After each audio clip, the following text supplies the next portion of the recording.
today we find ourselves going towards the little village of Strethall, and look at this road. It's absolutely glorious, beautiful, everything's in full bloom. Best part of the year, I think, mate. Absolutely gorgeous. Now Strethall apparently affords views of Cambridge at one point. Now that's a good 10-12 miles away, so it'd be very interesting to see exactly where that vantage point is. Now we're just coming up underneath the old railway. That's not there anymore. Wonderful old bridge though, and it's going to be a few miles. Once we find this wonderful vantage point and we can see Cambridge, and what could have been seen 1,000 years ago would have been marauding Vikings putting the place to flame and turning them to Christianity. I'll be back in touch. Well, I've actually just passed the road that goes up to Strethall Church, and we're going to Elmdon, and at this point here is definitely a vantage point, and you can see Cambridge in the distance there. That is definitely, you wouldn't have seen it from the church, as I'll show when we actually get there, but this is certainly a stunning view, and that could be a good 12-15 miles over to Cambridge. Wonderful.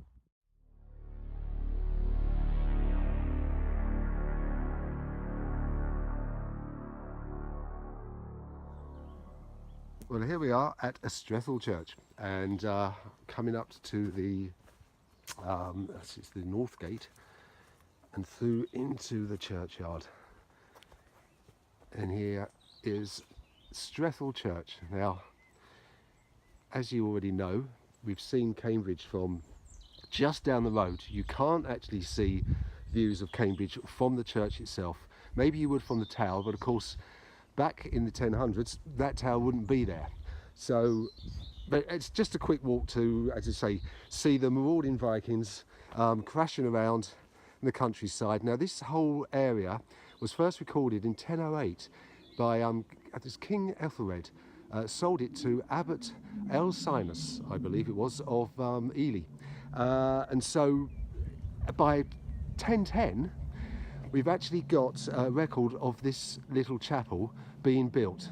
So, because Thorkel would have been crashing around here converting everyone to Christianity and forcing them to build such a chapel. So really they were just being one step ahead, and let's get the chapel up before he comes roaring and shouting Viking obscenities. And so here it is, and the first clue that we have of the Saxon nave is this lovely long and short coins. Look at those, they're absolutely beautiful.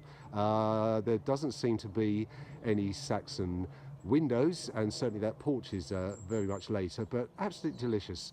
Beautiful church, and in a moment I think we will go in and see what the interior has to show us, and of course that lovely Saxon arch. So let's go in and see what this little church has to offer. Well, let's hope it's... Well, the porch door was unlocked.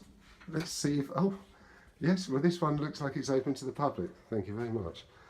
Oh, that's a bit spooky, wasn't it? What have we got? We've got the nave roof.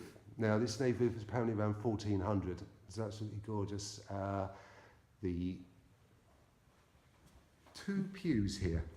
Apparently, this one at the back here is in exactly the same position as it was, because it fits so well, about 1470. Absolutely wonderful. In the church tower here, if we can just avoid the lawnmower there and the dehumidifier. Nice octagonal font, about 13th century. Originally, the one there before would have been a large rectangular one, because babies were actually literally submersed 3 times when they were christened back in Saxon Norman period. Whoa, poor little things. But let's take it in. Yes, there it is. Look at that chancel arch. It's fine Saxon work. Apparently one of the best in this area. Look at that, absolutely beautiful. They say 1040s, but as I say, it could be around, this church is most probably 1,000 years old, so around 1010. It's absolutely beautiful. You would have had, obviously, a Saxon sort of apse before the chancel was put up in the 14th century. Absolutely lovely, beautiful.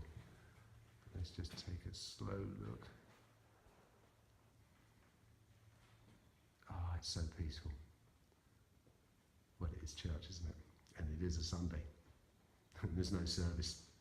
I think they do services here. Oof, yeah.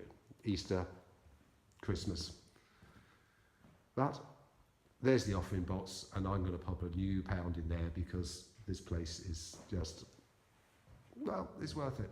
It's lovely. One more look at that lovely arch. Isn't that beautiful? Great. And here we are at the north wall of the church with the long and short coins, which can be evidently seen there on the side of the nave. Now, I just got to correct myself because I didn't come through the north gate at the beginning of this video, but the south. My mistake. This is the north side. Again, there's no evidence of Saxon windows. There's medieval ones being put in, but it is a glorious church. And as I say, this has a lot to do with the history of the build-up of the Battle of Assandun, actually in 1016. It's supposed to have been fought in between maybe Hadstock and Ashton. Hadstock Church, St Botolph's, we will be visiting at another period. But Strethall, as I say, was the henchman of King Sweyn of Norway and Denmark. And he was the one that was marauding around here, and say 6 years on from 1010 he was then fighting for King Canute when he defeated Edmund Ironside at the Battle of Assandun.